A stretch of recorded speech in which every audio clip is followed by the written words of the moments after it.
Trigger chosen. Betrayed by a best friend, longtime friend steals his idea, partner, or position. I used to think loyalty was something you could feel in your bones, the kind of bond that could outlast distance, hardship, and time.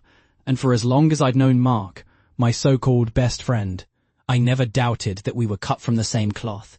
Brothers not by blood, but by choice. The kind of men who would lock eyes in a crowded room and know exactly what the other was thinking. And when I first told him about the business idea, about the software I had been quietly building in my free time, after long shifts and on weekends, while the rest of the city slept, he had been the only one I trusted enough to share it with.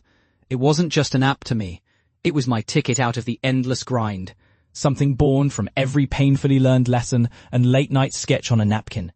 And Mark had nodded the way only a friend can, leaning in with that easy smile, saying, "We'll make it happen, together."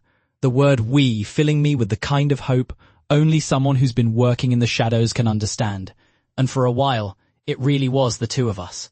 Long hours coding, endless cups of burnt coffee, walking home under streetlights, with that shared exhaustion that somehow feels holy. Until the day I sent him the final prototype, the message with my heart in it, the culmination of years, and he stopped replying. The next time I saw my idea, it was beneath the shiny logo of his new company.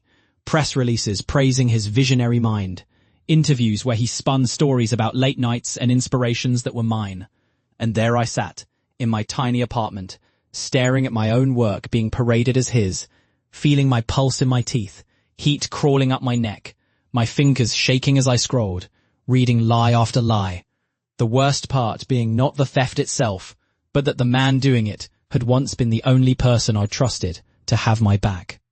For days I could not eat, nights felt longer, and every sound outside my window felt like a reminder of how small I was in a world that rewards the snake over the honest man.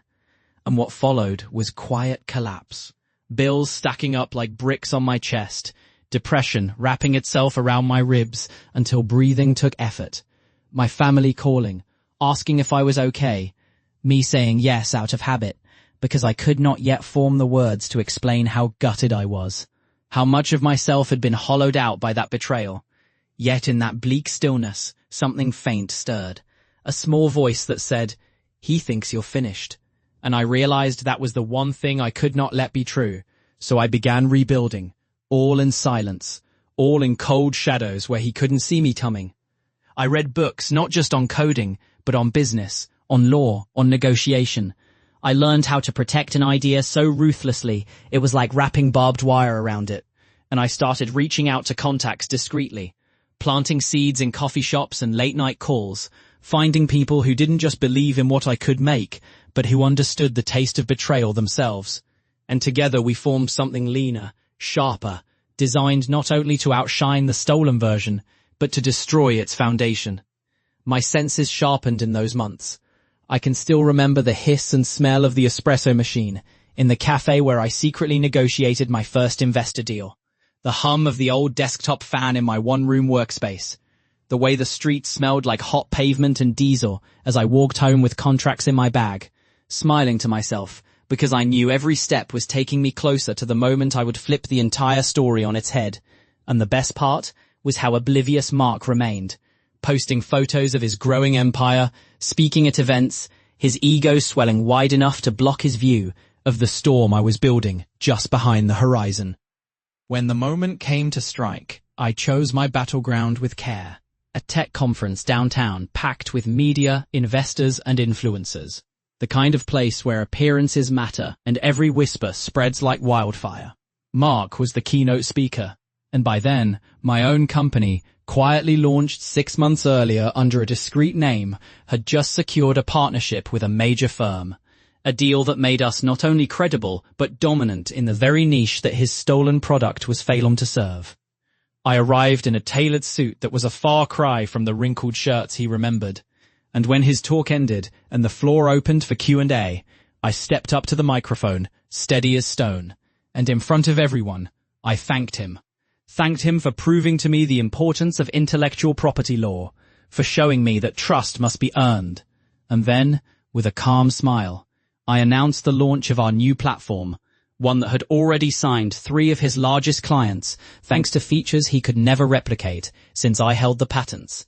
Patents I had filed quietly the month after he cut me out.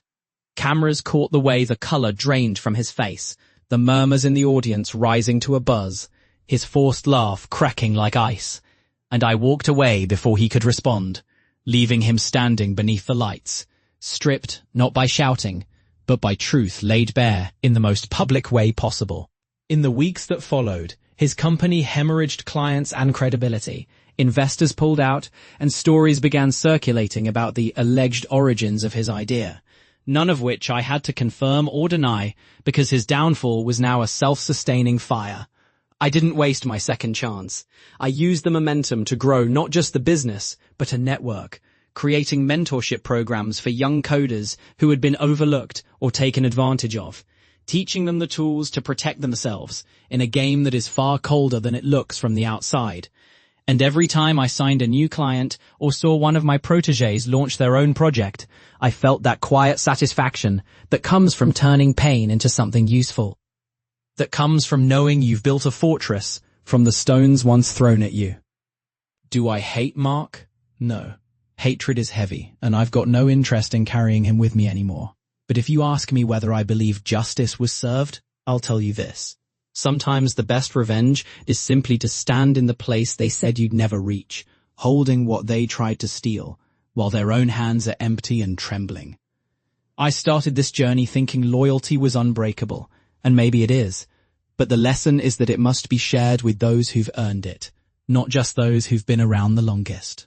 If this story moved you, like, share, and subscribe to this channel.